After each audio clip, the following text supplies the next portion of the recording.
You ask Tiger to solve. This deals with linear equations with one unknown. The final result is x equals 6. Let's solve it step by step. Simplify the expression. Expand the parentheses. Group all x terms on the left side of the equation.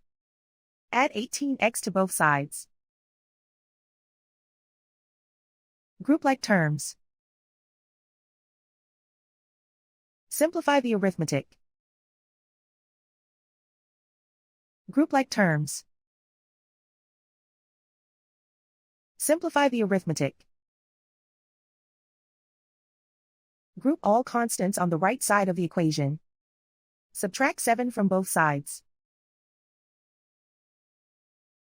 Simplify the arithmetic.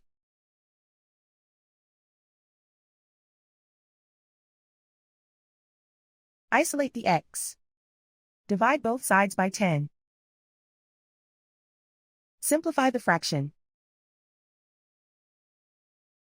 Find the greatest common factor of the numerator and denominator. Factor out and cancel the greatest common factor. And so the final result is x equals 6.